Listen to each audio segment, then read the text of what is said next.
الحمد لله وكفى وسلام على عباده الذين اصطفى أما بعد أعوذ بالله من الشيطان الرجيم بسم الله الرحمن الرحيم يا أيها الذين آمنوا اتقوا الله وكونوا مع الصادقين وقال رسول الله صلى الله عليه وسلم اللهم إني أسألك حبك وحب من يحبك سبحان ربك رب العزة عما يصفون وسلام على المرسلين والحمد لله رب العالمين اللهم صل على سيدنا محمد وعلى آل سيدنا محمد وبارك وسلم اللهم صل على سيدنا محمد وعلى آل سيدنا محمد وبارك وسلم اللهم صل على سيدنا محمد وعلى آل سيدنا محمد وبارك وسلم۔ قرآن کریم کی جو آیت آپ کے سامنے تلاوت کی گئی اس میں اللہ تعالیٰ نے امر فرمایا، حکم فرمایا، یا ایھا الذین آمنوا، اے ایمان والو، اتقوا اللہ، تم تقوی کو اختیار کرو، وکونوا مع الصادقین، اور میرے سچے بندوں کے ساتھ رہو۔ یہ اللہ تعالیٰ کا حکم ہے، تقوی کو اختیار کرنا اور نیک لوگوں کی صحبت میں رہنا۔ در حقیقت صحبت وہ نعمت ہے جس کی وجہ سے انسان کے اندر شخصیت کی مکمل تبدیلی آ جاتی ہے۔ صحبت اچھی ہوگی، اچھی اور مثبت تبدیلی آئے گی، اور اگر صحبت بری ہوگی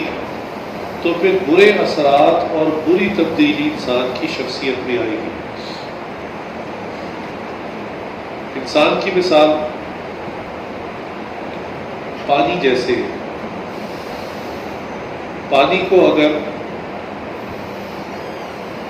فریزر کے اندر رکھ دے تو پانی برف بن جاتا ہے۔ اسی برف کو اگر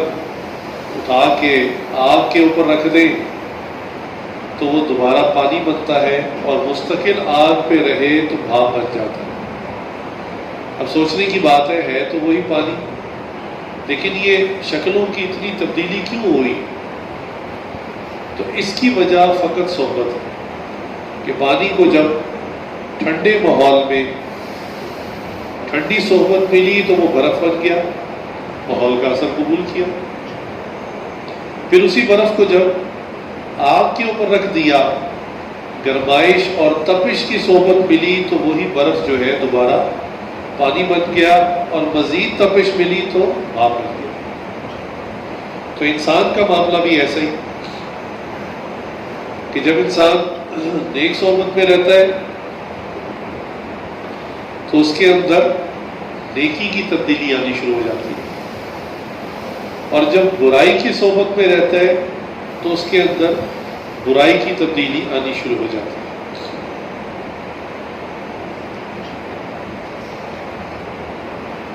چنانچہ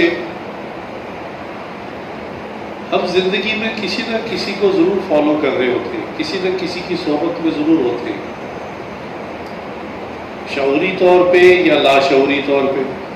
بعض کا تو انسان قصداً ارادتاً کسی شخص کو فالو کر رہا ہوتا ہے، وہ اس کا مینٹور ہوتا ہے، اس کا آئیڈیل ہوتا ہے، اور وہ بڑے فخر سے لوگوں کو بتاتا بھی ہے کہ جی دنیا کا فلاں امیر آدمی یا اسکرین کا فلاں ماڈل جو ہے وہ میرا آئیڈیل ہے۔ اور جب انسان کسی کو اپنا آئیڈیل اور مینٹور بناتا ہے تو ضرور اس کی اتباع کرتا ہے، اس کو فالو کرتا ہے۔ اب یہ اتباع کرنا، فالو کرنا بعض اوقات ظاہر میں ہوتی ہے کہ اس جیسا لباس پہننا، اس جیسے بال بنانا، اس جیسی چال ڈھال اختیار کر لینا، یا اس کے مخصوص جملوں کو دہرانا۔ تو ہر بندہ کسی نہ کسی درجے میں کسی بندے کو ضرور فالو کر رہا ہوتا ہے، اور اس کی مثال کائنات کے اندر بھی بھری ہوئی ہے، صحبت اور ایک کا دوسرے کو فالو کرنا۔ مثلا اللہ تعالیٰ نے ایک چیز پیدا کی ہے جسے مقناطیس کہتے ہیں، میگنیٹ کہتے ہیں۔ تو آپ نے دیکھا ہوگا کہ لوہا جو ہے وہ میگنیٹ کو فالو کرتا ہے، کبھی بھی لوہے کو مقناطیس کے قریب لے جائیں تو وہ کھنچا ہوا اس کے قریب چلا جاتا ہے، حتیٰ کہ اس کے ساتھ جڑ جاتا ہے۔ تو یہ ایک مثال ہے جو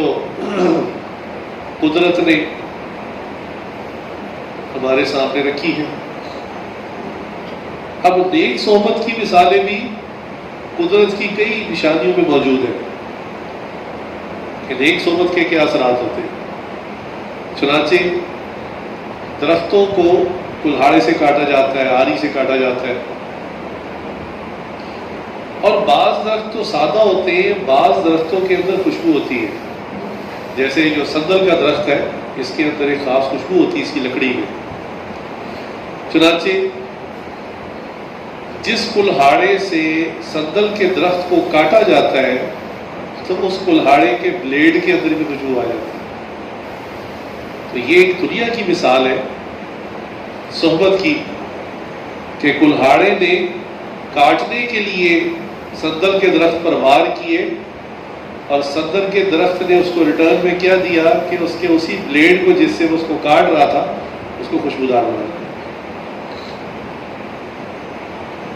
اسی طرح پھولوں کے اندر ایک پھول ہے جس کو سورج مکھی کا پھول کہتے ہیں، سن فلاور کا پھول۔ اس کی عادت ہے، اس کو سورج سے عشق ہے، محبت ہے، عجیب اتنی کہ جب دن کے وقت میں سورج مشرق سے طلوع ہوتا ہے تو یہ سورج مکھی کا پھول بالکل اپنا چہرہ، اپنا مکھ جو ہے وہ سورج کی طرف کر لیتا ہے، اور جیسے جیسے سورج جو ہے اپنے مدار میں چلتا ہوا زوال میں یعنی اوپر کی طرف آتا ہے، پھر غروب کے لیے جاتا ہے، تو سورج مکھی کا پھول بھی اس کے ساتھ ساتھ ٹریول کرتا رہتا ہے، حتیٰ کہ جب وہ مغرب میں جا کے غروب ہو جاتا ہے تو یہ جو پھول ہے یہ بھی بند ہو کر نیچے کی طرف گر جاتا ہے، جھک جاتا ہے، اور اگلے دن پھر دوبارہ اسی طرح کھلتا ہے اور سورج کی طرف چہرہ کر لیتا ہے۔ تو چونکہ اس کا چہرہ ہر وقت سورج کی طرف رہتا ہے تو اس کو سورج مکھی کا نام دے دیا۔ تو دیکھیں دنیا کے اندر کتنی مثالیں، اب تو پھر انسان ہے، ہم کسی نہ کسی سے متاثر ہو ہی جاتے ہیں۔ اب متاثر ہو کر اگر اس کی اچھی صفات ہوں گی تو ہمارے اندر وہ اچھی صفات آ جائیں گی، اگر اس کے اندر کوئی بری صفات ہوں گی تو ہمارے اندر بھی بری صفات آ جائیں گی۔ لیکن قدرت کے اندر کتنی نشانیاں موجود ہیں کہ چیزیں ایک دوسرے کو فالو کرتی ہیں، ایک دوسرے کی پیروی کرتی ہیں۔ چنانچہ چونٹیاں جو ہیں یہ اللہ تعالیٰ کی ایسی مخلوق ہے جو کالونی کے اندر رہتی ہے، ان کی کالونائزیشن ہوتی ہے۔ بعض جانور زندگی بھر اکیلے رہتے ہیں، اکیلے شکار کرتے ہیں، اکیلے گھر بناتے ہیں، اکیلے ہی رہتے ہیں، اور بعض جانور جو ہیں وہ مل کر جتھے کی صورت میں، کالونی کی صورت میں رہتے ہیں۔ چونٹی ان میں سے ایک ہے، لہذا چونٹیوں کے اندر باقاعدہ ان کی کالونی ہوتی ہے، کالونی کے مختلف ڈپارٹمنٹ ہوتے ہیں، سیکشن ہوتے ہیں، خانے بنے ہوتے ہیں۔ جیسے انہوں نے خوراک جمع کرنے کا علیحدہ ایک ذخیرہ بنایا ہوتا ہے، رہنے کے لیے علیحدہ کمرے بنائے ہوتے ہیں، اور اندر باہر ہونے کے لیے راستے بنائے ہوتے ہیں۔ پھر ان کے اندر اقسام بھی ہوتی ہے، بعض جو ہے وہ سپاہی کا کردار ادا کرتی ہے کہ اگر ان کی کالونی پر کوئی جانور حملہ کر دے یا ان کو خطرہ محسوس ہو تو پھر وہ سپاہی لڑنے کے لیے باہر آ جاتے ہیں، اور کچھ جو ہے وہ لیبر کی طرح ہوتی ہے، ورکر کی طرح۔ وہ صبح سے لے کے شام تک جو ہے وہ کھانا اکٹھا کرتی ہے. خیر یہ تو ان کا ایک سسٹم میں آپ کو بتا رہا تھا، لیکن سائنسدان اس پر حیران ہوئے کہ ہم انسان ہیں، اشرف المخلوقات ہیں، ہمیں اگر شہر میں کسی کا گھر تلاش کرنا ہو تو ہمیں کتنی نشانیاں یاد رکھنی پڑتی ہیں. پھر ہمارے لیے تو چلو اس علاقے کا نام، محلے کا نام، پھر آگے گلی کا نمبر، پھر ہاؤس نمبر، ان کے ذریعے ہم بالآخر اس بندے کے گھر تک پہنچ جاتے ہیں. پھر بھی گھر نہ ملے تو فون کر کے رابطہ کر لیتے ہیں. لیکن حیرت کی بات کہ چونٹیوں میں اگر کالونی کی کسی ایک چونٹی کو کہیں پر کوئی کھانے کی چیز مل جائے، مثلا کہیں پہ کوئی گڑ کی ڈلی پڑی ہوئی ہے، کوئی چینی پڑی ہوئی ہے، اب یہ سارا تو اٹھا کے لا نہیں سکتی، تو یہ کیا کرتی ہے کہ ایک دانہ اٹھا کر اپنی کالونی میں آ جاتی ہے. اور پھر یہ جو ہے اپنی کالونی میں پورا رستہ سمجھاتی ہے کہ یہ جو میں چیز لائی ہوں یہ کہاں پڑی ہوئی ہے. لہٰذا باقی چونٹیاں جو ورکر ہوتی ہیں نا، وہ اس چیز کو تھوڑا تھوڑا چکھتی ہیں ذائقہ کہ کیا چیز ہے، اور یہ پھر ان کو اس راستے پر لے کر جاتی ہے جہاں سے یہ ہو کر آئی ہوتی ہے. وہ ساری اس کو فالو کرتی ہے اور اس کے پیچھے پیچھے چلتی ہے، اور بالآخر یہ سب کی سب اس ذخیرے تک پہنچ جاتی ہے. تو دیکھیے چونٹیوں کے اندر بھی کسی کو فالو کرنا یہ اتنا ضروری ہوتا ہے کہ جس کی وجہ سے وہ سروائیو کرتی ہے اور بالآخر وہ اکٹھی رہ لیتی ہے. سائنسدانوں کے لیے بہت ساری چیزیں عجوبہ ہے اس دنیا کی، جس میں سے ایک یہ چیز بھی کہ کچھوا جو ہے یہ اپنے انڈے اکثر دریا کے کنارے پر ریت کے اندر دے کے نا، انڈے دے کر تو اوپر ریت ڈال دیتا ہے، اس کو چھپا دیتا ہے، اور خود جو ہے وہ اپنے گھر چلا جاتا ہے. اس کا گھر بعض کا دریا سے دور ہوتا ہے، بعض کا دوسرے کنارے پہ ہوتا ہے، لیکن وہ جس جگہ کو محفوظ سمجھتا ہے نا، وہ وہاں انڈے دے کے چلا جاتا ہے. اب اللہ کی شان کہ جب ان انڈوں میں سے بچے نکلتے ہیں، ریت کی گرمی اسے ملتی ہے تو بچے باہر آتے ہیں، تو وہاں ان کے ماں یا باپ موجود نہیں ہوتے. لیکن فالو کرنے کی بات عرض کر رہا تھا، سائنسدانوں نے اس پہ باقاعدہ تجربہ کیا کہ ایک ہی وقت میں مختلف انڈے جو ہیں وہ ہیچ ہوئے، بچے نکلے، اور ابھی جو بچے پیدا ہوئے وہ سیدھا پانی کی طرف گئے، اور پانی میں جانے کے بعد سیدھا اپنے والدین تک پہنچ گئے. اللہ اکبر کبیر. ہمیں تو آج بلوٹوتھ ٹیکنالوجی کا پتہ چلا، پتہ نہیں اللہ تعالیٰ نے ان کے اندر کیا نظام رکھا ہے کہ ہر بچہ بالکل ٹھیک اپنے ہی والدین کے پاس پہنچتا ہے اور اپنے گھر پہنچ جاتا ہے. ابھی چھوٹا بچہ ابھی پیدا ہوا ہے، انڈے سے نکلا ہے. تو دیکھیے یہ چند مثالیں تھیں کہ کائنات کے اندر بھی اس کی کئی مثالیں ملتی ہیں کہ ایک شخص دوسرے کو فالو کر رہا ہے، اس کے پیچھے چل رہا ہے. تو ہم شعوری طور پہ یا لاشعوری طور پر ضرور کسی نہ کسی کو فالو کر رہے ہوتے ہیں. بعض اوقات اس کا خاکہ ہمارے دماغ میں اتنا واضح ہوتا ہے کہ ہمیں اس کا نام بھی پتہ ہوتا ہے، اور اس کی عادات بھی ہم بالکل جان بوجھ کر اختیار کیے بیٹھے ہوتے ہیں. اور بعض اوقات وہ خاکہ یا تصویر ہمارے لاشعور کے اندر ہوتی ہے، اور غیر شعوری طور پہ ہم اس کو فالو کر رہے ہوتے ہیں. چنانچہ ہمیں زندگی میں کس کو فالو کرنا چاہیے، یہ ایک سوال ہے. عام طور پہ آج کے معاشرے میں لوگ سمجھتے ہیں کہ جس کے پاس زیادہ مال ہے نا وہ بہت کامیاب ہے، اور کامیاب آدمی کو فالو کرنا چاہیے. لہٰذا آج کے زمانے میں عموماً لوگ بڑے بڑے سنگرز کو، بڑے بڑے فلمی اداکاروں کو اور اس قسم کے لوگوں کو فالو کرتے ہیں. ان جیسا لباس، ان جیسے بال، ان جیسا انداز اختیار کرتے ہیں اور فخر محسوس کرتے ہیں کہ جی ہمارا جو رول ماڈل ہے وہ تو فلاں شخصیت ہے. حالانکہ سوچنا چاہیے کہ کامیابی کا معیار فقط پیسہ تو نہیں ہے. آپ کبھی اگر ان کی اپنی آٹو بایوگرافی پڑھیں، ان کے اپنے حالات زندگی پڑھیں جو یہ خود لکھتے ہیں، تو آپ حیران ہو جائیں گے کہ ان کی اپنی زندگی میں کتنی پریشانیاں ہوتی ہیں، یہ خود کتنی فرسٹریشن کا شکار ہوتے ہیں، اور ان میں سے اکثر جوانی میں فوت ہو جاتے ہیں. سب تو نہیں لیکن اکثر یا خودکشی کر لیتے ہیں یا پریشانیوں کی وجہ سے جوانی میں ہی فوت ہو جاتے ہیں. لہٰذا ان کی اپنی زندگی میں اتنی پریشانیاں اور مصائب ہوتے ہیں، لیکن چونکہ اسکرین پر ان کی زندگی کا صرف ایک پہلو سامنے آ رہا ہوتا ہے تو لوگ اسی کو دیکھ کے متاثر ہو رہے ہوتے ہیں. ان کی نجی زندگی، ان کے ذاتی معاملات سامنے نہیں ہوتے. اکثر یہ لوگ اپنے حالات زندگی جب خود لکھتے ہیں تو پتہ چلتا ہے کہ یہ کتنے پریشان ہیں اور ان کو کتنے مسائل ہیں. بعض اوقات عام آدمی ان مسائل کا تصور بھی نہیں کر سکتا جن مسائل کے اندر ہی مبتلا ہوتے ہیں. وقت نہیں ہے ورنہ آپ کو اس قسم کے چند لوگوں کے حالات زندگی سنا بھی دیتے. بہرحال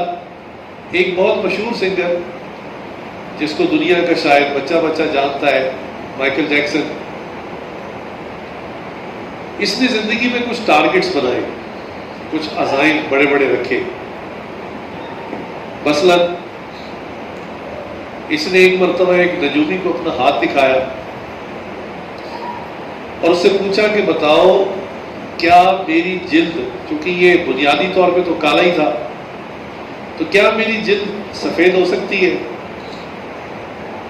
اس نے کہا نہیں، یہ تو ایک جینیٹک کوڈ ہوتا ہے، پیدائشی ایک معاملہ ہے، خدا نے جس کو جیسا پیدا کر دیا وہ جلد تو ویسی رہتی ہے، اوپر آپ جو مرضی کریم لگا لیں عارضی طور پہ، لیکن جلد نہیں بدل سکتی. اس نے کہا اچھا. دوسرا اس نے پوچھا کہ میں کیا 150 سال تک زندہ رہ سکتا ہوں؟ تو اس نے کہا بھی یہ بھی انسان کے اختیار میں نہیں ہے کہ کون کتنا عرصہ جیے گا. بہرحال 150 سال تو بہت زیادہ ہے، عام لوگ تو 60-70 سال کے اندر چلے جاتے دنیا سے. لہٰذا اس نے ارادہ کر لیا کہ پیسے کی بنیاد پر، کیونکہ پیسہ اس کے پاس بہت تھا، دنیا کے جو ٹاپ 10 لوگ ہیں، چند بڑے 10 لوگ ہیں، ان میں اس کا نام آتا تھا، بہت پیسہ کمایا اس نے. چنانچہ اس نے ارادہ کر لیا کہ میں یہ دونوں باتوں کو چیلنج کے طور پہ قبول کرتا ہوں اور میں یہ کر کے دکھاؤں گا. لہٰذا اس نے اپنی جلد کے اوپر کام کروانا شروع کیا. 12 ڈاکٹر اس کے ذاتی ڈاکٹر تھے جو اس نے مستقل تنخواہ دے کے رکھے ہوئے تھے، جو ہر وقت اس کے ساتھ رہتے تھے. حتیٰ کہ یہ اگر کسی ملک میں سفر کر کے جاتا تب بھی وہ 12 ڈاکٹر اس کے ساتھ جاتے تھے. اب آپ سوچ سکتے ہیں کہ وہ 12 ڈاکٹر میں سے ہر ایک ڈاکٹر اپنے فن کا ماہر ترین آدمی ہوگا، کوئی گردے کا، کوئی دل کا،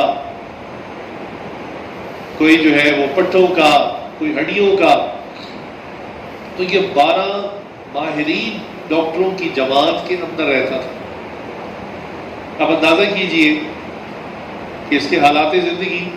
کے اندر لکھا ہوا تھا کہ اس نے تقریباً 30 سال کسی ایسی چیز کو نہیں چکھا جس کو چکھنے سے اس کے ڈاکٹر نے اس کو منع کر دیا. اس نے ان کو ٹارگٹ دیا تھا میں 150 سال زندہ رہنا چاہتا ہوں. لہٰذا اس کا کھانا باقاعدہ لیب ٹیسٹ کے لیے جاتا تھا، لیبارٹری میں ٹیسٹ ہونے جاتا تھا، اور وہاں سے ٹیسٹنگ اوکے آنے کے بعد کہ جی یہ کلیئر ہے، اس میں زہر نہیں ہے، اس میں اور کوئی نقصان دہ اشیاء نہیں ہے، پھر اس کو کھانے کے لیے دیا جاتا ہے. آپ اندازہ کریں نا کہ اس نے ارادہ کیا کہ بھی میں یہ ٹارگٹ پورا کر کے دکھاؤں گا. پھر اس نے جسم کے مختلف اعضاء کے لیے ڈونر تیار کیے ہوئے تھے جن کو یہ ماہانہ پیسے بھجواتا اور جن کے ساتھ اس کا معاہدہ تھا کہ بالفرض اگر مجھے ہارٹ کی ضرورت ہوئی، دل کی ضرورت ہوئی، تو اس وقت آپ کا دل آپریٹ کر کے نکالا جائے گا اور میرے اندر فٹ کیا جائے گا۔ لہٰذا اس کے ڈاکٹروں نے ان کے بلڈ ٹیسٹ کر کے اور بلڈ میچنگ کر کے وہ ڈونر ڈھونڈ لیے تھے، اور اتنا پیسہ دیا کہ اس کے لیے لوگ تیار ہو گئے، بلکہ والنٹیئر کرنا شروع کیا۔ لوگوں نے خود کہا کہ مجھے قبول کریں، تو کسی کے پھیپھڑوں سے متعلق اس نے ان کو ڈونر بنایا، کسی کو معدے کا ڈونر بنایا، کسی کو کڈنی کا ڈونر بنایا، کسی کو ہارٹ کا ڈونر بنایا، مختلف اعضاء کہ اگر میرا کوئی بھی عضو خراب ہو گیا تو میرے ڈاکٹروں کی ٹیم فوراً اس ڈونر کا وہ پارٹ نکال کر آپریٹ کر کے میرے اندر ڈال دیں گے اور میرا مسئلہ سیدھا ہو جائے گا۔ اب آپ دیکھیے کہ یہ شخص جو ہے طویل زندگی جینے کے لیے کتنے اسباب اختیار کر رہا ہے۔ پھر اس نے جلد کی سرجریاں کروانی شروع کی، اور بعض ایسے انجیکشنز ہیں جس سے انسان کی جلد کا رنگ بدلنا شروع ہو جاتا ہے، اور آہستہ آہستہ آہستہ واقعتاً اس نے اپنے چہرے کے جو حبشی پن تھا، کالا حبشی تھا، یہ موٹے ہونٹ، موٹا ناک اور گگریلے بال، تو اس نے ہر چیز کو سرجری کے ذریعے تبدیل کروانا شروع کیا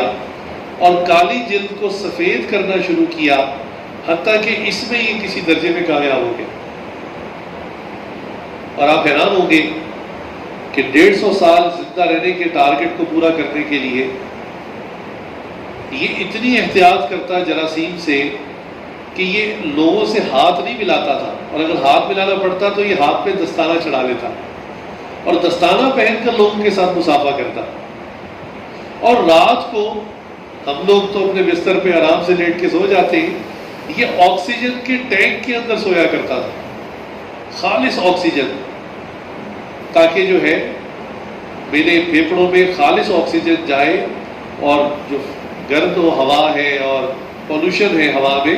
وہ میرے اندر نہ جائے۔ اللہ اکبر۔ الغرض اس نے کئی جو ہے وہ اسباب اختیار کیے، لیکن انجام کیا ہوا کہ 50 سال سے کچھ اوپر اس کی عمر ہوئی، اور ایک رات یہ اسی اپنے آکسیجن ٹینک کے اندر سونے کے لیے گیا، اور اس کے بعد دوبارہ کبھی نہیں اٹھا۔ اب بہت سارے لوگوں نے دنیا میں اس کو اپنا مینٹور بنایا، اس کو اپنا آئیڈیل بنایا، ان کو یہ جان کر بہت شوق ملا، جھٹکا لگا کہ جب اس کے مرنے کے بعد اس کی باڈی کا پوسٹ مارٹم ہوا تو پتہ چلا کہ یہ اندر سے بالکل ڈھانچہ بن چکا تھا، اس کی کچھ پسلیاں ٹوٹی ہوئی تھی، اور جسم میں انجیکشن لگوا کے ان گنت سوراخ تھے اس کے اندر، چونکہ اسٹیرائڈز اور ایسی چیزیں یہ انجیکشن کے ذریعے لگواتا تھا، وہ ڈاکٹر اس کو لگاتے تھے، اور اس کے دانت گر چکے تھے، آرٹیفیشل دانت لگے ہوئے تھے، عجیب اس کے جسم کی حالت تھی، ٹوٹ پھوٹ کا شکار تھا۔ تو تب لوگوں کو پتہ چلا کہ وہ شخص جو بظاہر دنیا کے سامنے حشاش بشاش خوش و خرم نظر آتا ہے، اس کے اپنی جسمانی حالت اور ساخت کیا تھا۔ تو مضمون یہ کہ آپ کسی نہ کسی کو فالو کرتے ہیں، اور ہر بندہ آج کہتا ہے جی میری چوائس ہے،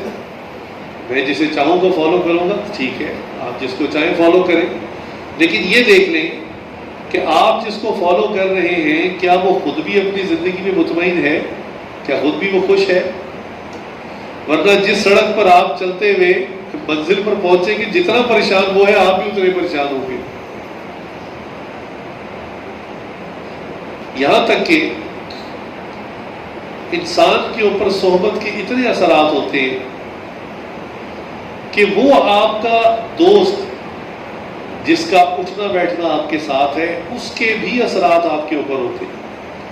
صحبت کے اتنے اثرات ہوتے ہیں۔ چنانچہ حدیث مبارکہ میں آیا، نبی صلی اللہ علیہ وسلم نے ارشاد فرمایا، المرء علی دین خلیلہ فلینظر احدکم من یخالط، کہ انسان اپنے دوست کے دین پر ہوتا ہے، بس تم دیکھ لیا کرو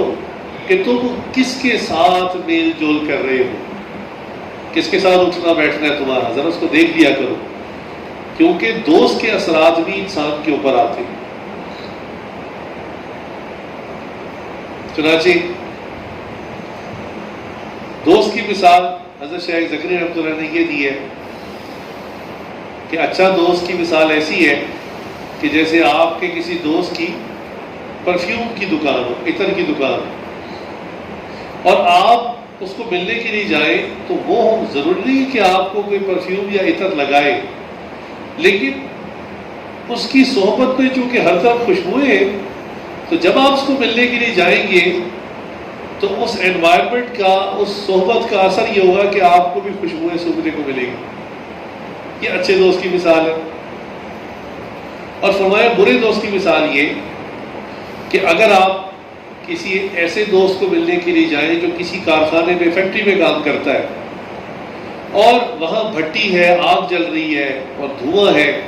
اب آپ تو دوست کو ملنے کے لیے گئے، براہ راست آپ کو آگ نہیں لگ رہی، لیکن وہ اس ماحول کے اندر رہتا ہے جس ماحول میں آپ ملنے کے لیے گئے، تو آپ کو آگ کی تپش بھی ملے گی اور سونگھنے کے لیے کالا دھواں بھی ملے گا، اور ہو سکتا ہے کپڑے اور چہرہ بھی کالا ہو جائے۔ تو یہ برے دوست کی مثال ہے۔ اسی لیے آپ صلی اللہ علیہ وسلم نے ارشاد فرمایا کہ تم اچھی طرح دیکھ لو کہ تم کس کے ساتھ اٹھ بیٹھ رہے ہو، چونکہ انسان کا دین وہی ہوتا ہے جو اس کے دوست کا دین ہے۔ چنانچہ آج تو نوجوان لڑکے اپنے والد کی بات کو ماننے سے زیادہ اپنے دوست کی بات کو ترجیح دیتے ہیں۔ حالانکہ عقلی طور پہ بندہ سوچے کہ جو آپ کی ایج ہے وہی آپ کے دوست کی ایج ہے، جتنا آپ کا تجربہ ہے زندگی میں اتنا ہی اس کا تجربہ ہے زندگی میں، تو گویا ایک ناتجربے کار دوسرے ناتجربے کار کے مشورے کو مان کر راستے پہ چل پڑا ہے۔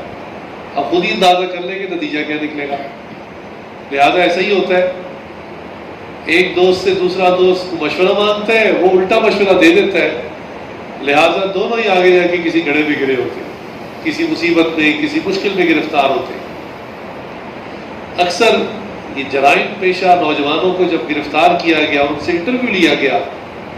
کہ آپ نے جرم کا ارتکاب کیوں کیا، کیسے کیا، تو اکثر ان کا جواب ہوتا ہے کہ میرے دوست نے مجھے مشورہ دیا۔ اللہ اکبر۔ چنانچہ حدیث مبارکہ میں آتا ہے کہ جہنم کے اندر جہنمیوں کو ایک تو عذاب ہوگا کہ ان کو آگ جلا رہی ہوگی، دوسرا عذاب یہ کہ فرشتے انہیں مار رہے ہوں گے،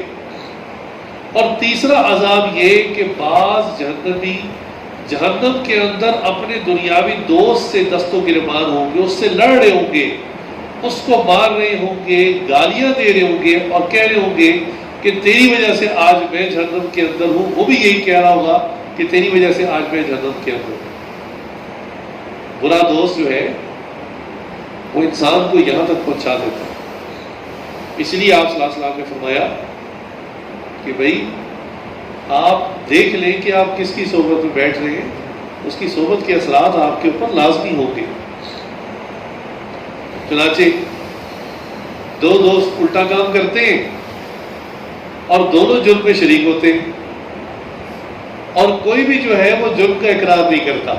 لیکن کام دونوں نے غلط کیا ہوتا ہے۔ چنانچہ اس کو شاعر نے کہا، ہمیں خبر ہے لٹیروں کے سب ٹھکانوں کی، ہمیں خبر ہے لٹیروں کے سب ٹھکانوں کی، شریک جرم نہ ہوتے تو مخبری کرتے۔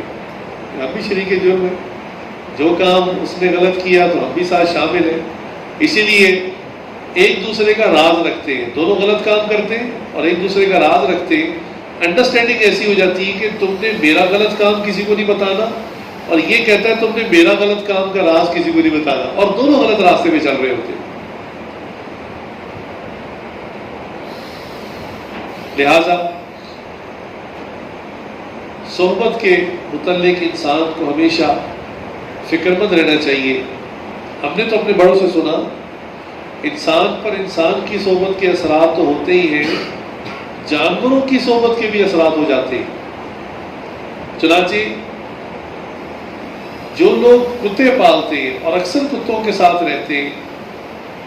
ہم نے دیکھا کہ ان کی زبان، ان کی لینگویج بہت ریش ہوتی ہے،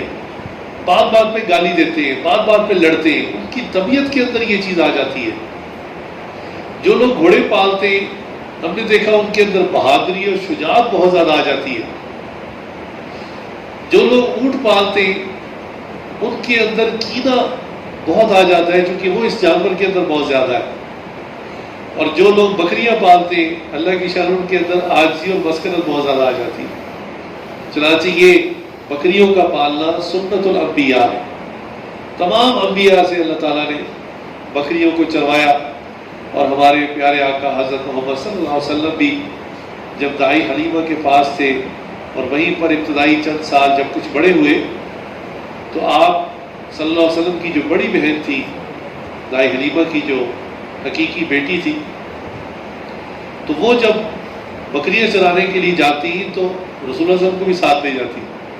تو آپ صلی اللہ علیہ وسلم نے بھی اس سنت کو ادا فرمایا۔ چنانچہ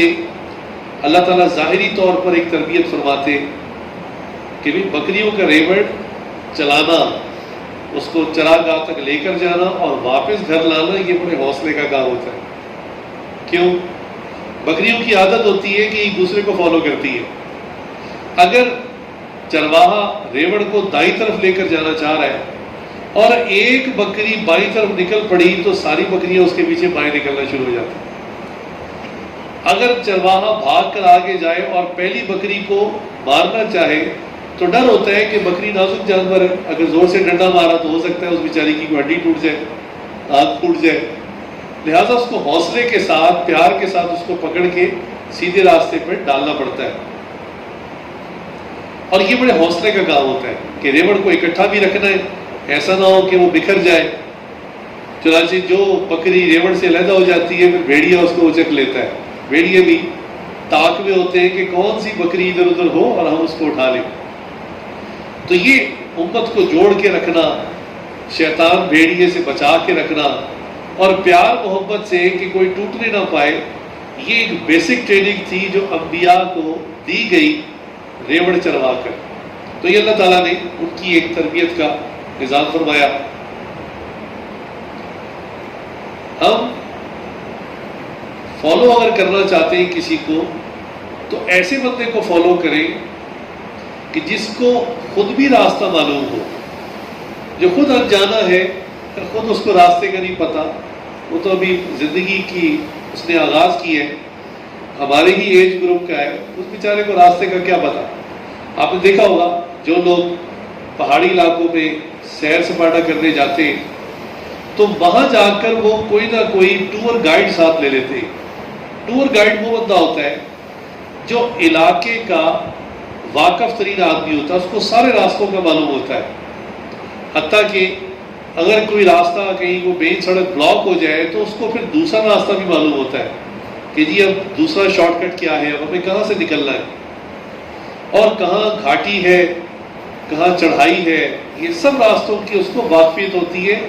اس کو انسان آنکھیں بند کر کے فالو کرتا ہے تو بالآخر منزل پہ پہنچ جاتا ہے۔ تو یاد رکھیں کہ اگر کسی کی اتباع کرنی ہے، فالو کرنا ہے، تو ایسے شخص کو کریں جو راستہ جاننے والا ہو۔ دنیا کے اندر اس کی کئی مثالیں ملتی ہیں۔ چنانچہ جو لوگ ڈاکٹر بنتے ہیں، ایسا نہیں ہے کہ صرف کتابیں پڑھ لینے سے ڈاکٹر بن جاتے ہیں، وہ 4 سال جو ہے میڈیکل کالج کے اندر کتابیں بھی پڑھتے ہیں، اور جب وہ ڈگری لے کر اسپتال سے فارغ ہو جاتے ہیں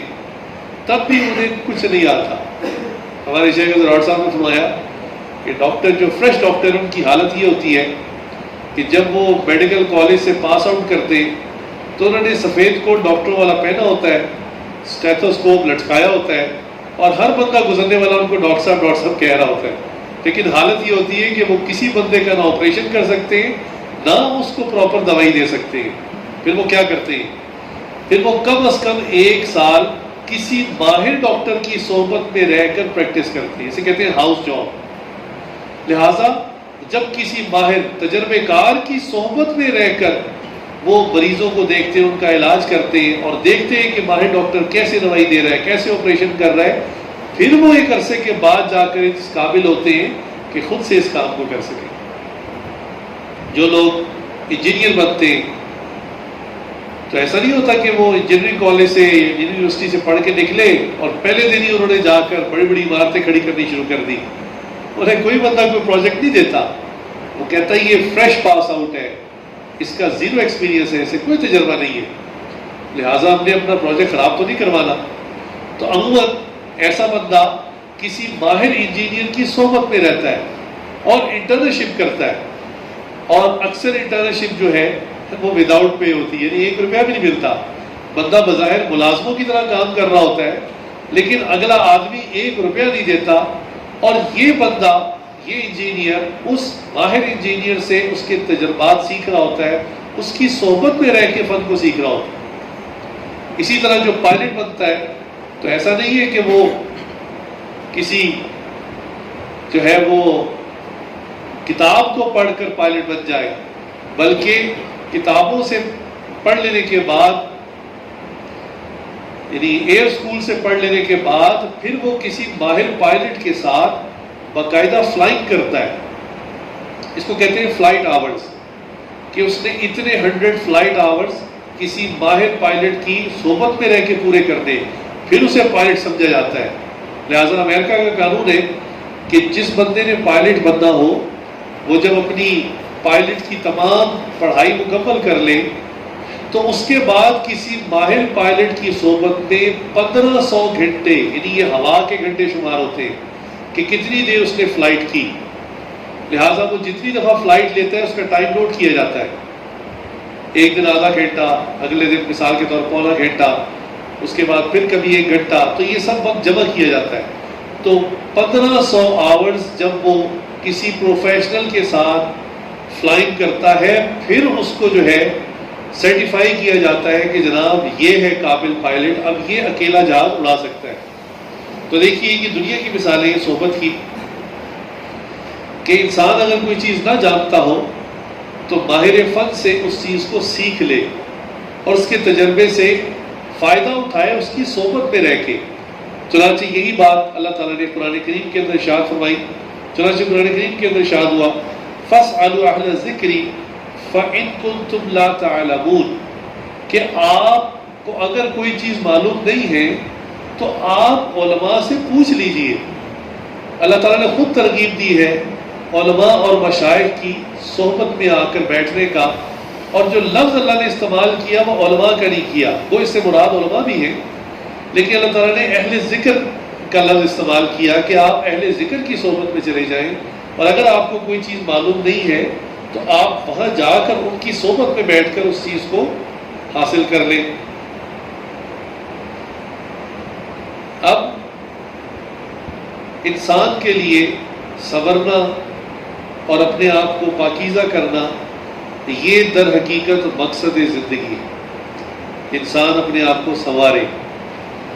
یاد رکھیے کہ ہماری شکلیں اللہ رب العزت نے بنائی ہیں، اگر کوئی بندہ خوب شکل ہے تو اس میں اس کا کوئی کمال نہیں، اور یہ اس کے لیے آخرت میں بخشش کا ذریعہ بھی نہیں۔ کیا وہ کہے گا کہ یا اللہ میں بہت خوبصورت ہوں اس لیے مجھے معاف کر دے؟ اللہ فرمائے گی شکل تو میں نے بنائی ہے۔ اگر کوئی بندہ بہت ذہین ہے تو یہ ذہن اس نے خود نہیں بنایا، اللہ رب العزت نے بنایا، لہٰذا آخرت میں وہ یہ نہیں کہہ سکتا کہ یا اللہ میں اپنی کلاس میں سب سے زیادہ ذہین طالب علم تھا اس لیے مجھے معاف کر دیں۔ اللہ فرمائے کہ تمہارا دماغ، تمہارا حافظہ اور تمہاری ذہانت یہ سب کچھ تو میری دی ہوئی نعمت ہے، اس میں تمہارا کیا کمال ہے؟ لہٰذا اگر کسی شخص کی آنکھ کھلی کسی امیر خاندان کے اندر اور وہ پیدائشی امیر ہے تو وہ آخرت میں یہ نہیں کہہ سکتا کہ یا اللہ مجھے اس لیے معاف کر دیں کہ میں بڑا امیر آدمی تھا۔ اللہ فرمائے گی یہ دولت ایک نعمت ہے، یہ تو میں نے تمہیں عطا کی، تمہارا اس میں کیا کمال ہے؟ تو سوچنے کی بات ہے کہ ہماری بخشش کس معیار پہ ہوگی۔ ہماری بخشش باطنی زیورات، یہ وہ نعمت ہے جسے ہم نے کسب کے ذریعے، محنت کے ذریعے حاصل کرنا ہے، اور اسی کو حاصل کرنے پر اللہ تعالیٰ خوش ہوں گے اور دیکھیں گے کہ واقعی یہ بندہ اپنے اندر سے رذائل دور کر کے آیا ہے، اخلاق حمیدہ اخلاق حسنہ سیکھ کر آیا ہے، نبی صلی اللہ علیہ وسلم کی سنتوں کو سیکھ کر آیا ہے، زندگی کے اندر فرائض کو زندہ کیا ہے، واجبات کو، مستحبات کو اور مکروہات کو اور محرمات کو اس نے چھوڑ دیا۔ ہاں یہ واقعی اب ان باطنی زیورات سے سج چکا ہے،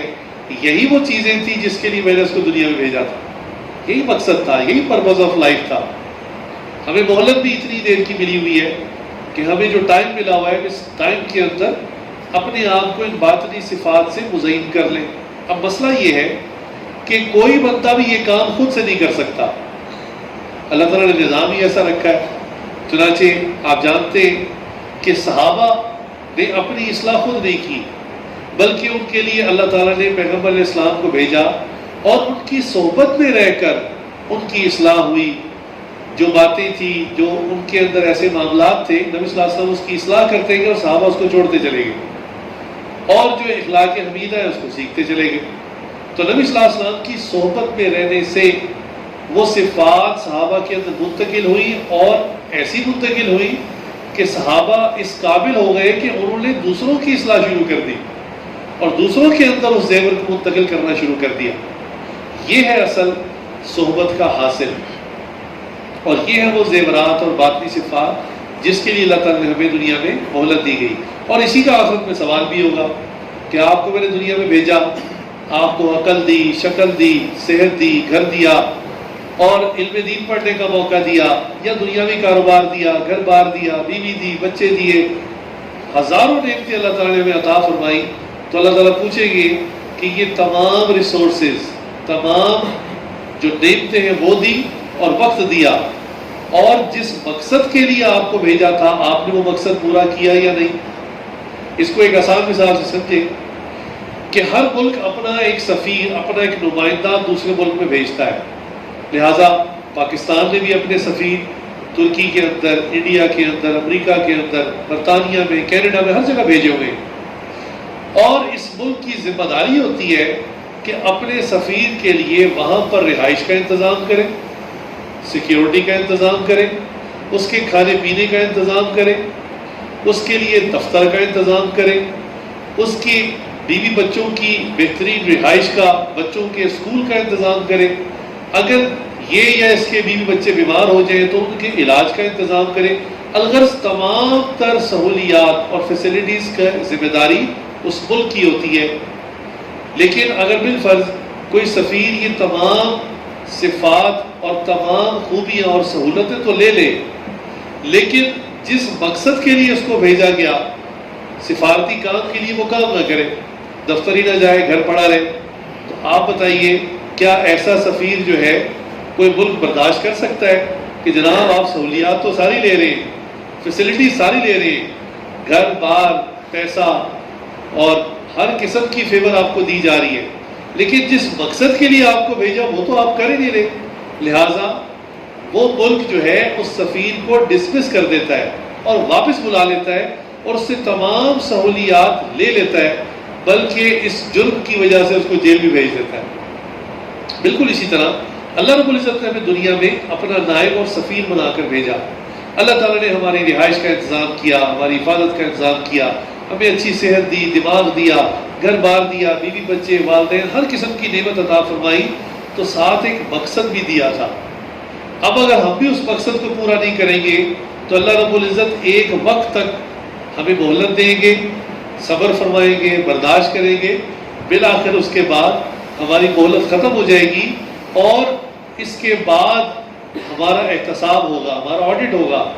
اور اگر ہم اس احتساب میں پاس نہ ہو سکے، ثابت نہ کر سکے کہ ہم جس مقصد کے لیے آئے تھے اس مقصد کو پورا کیا، تو پھر اللہ تعالیٰ بھی ایسے بندے کو جیل بھیج دیں گے۔ اور جس نے اس مقصد کے اندر اپنا وقت لگایا اور اپنے آپ کو سنوارا، اپنے آپ کو نکھارا ان صفات سے جس کے لیے اللہ نے بھیجا ہے، اللہ تعالیٰ خوش ہو کے اس کو اپنے انعام کی جگہ پر جنت کے اندر بھیج دیں گے۔ یہ ہے دنیا میں بھیج جانے کا مقصد۔ لہٰذا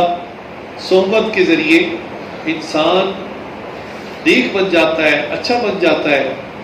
اور اگر بری صحبت میں رہے تو اس بری صحبت کے اثرات کی وجہ سے انسان برا بن جاتا ہے۔ اس لیے انسان کو چاہیے کہ نیک صحبت کو اختیار کرے۔ یہ صحبت کا مضمون بہت اہم ہے، قیمتی ہے اور کچھ طویل بھی ہے کیونکہ اس میں بہت زیادہ تفصیلات ہیں۔ تو آج اس کی پہلی نشست ہو گئی، انشاءاللہ زندگی رہی، اللہ نے مہلت دی تو آئندہ جمعہ ہم اس کا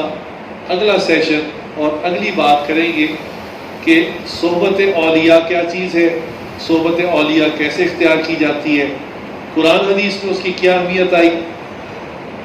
اور اس کے کیا اثرات ہیں، اور پھر جن لوگوں نے صحبت اولیاء کو اختیار کیا اللہ تعالیٰ ان کو کیا کیا انعامات عطا فرمائے،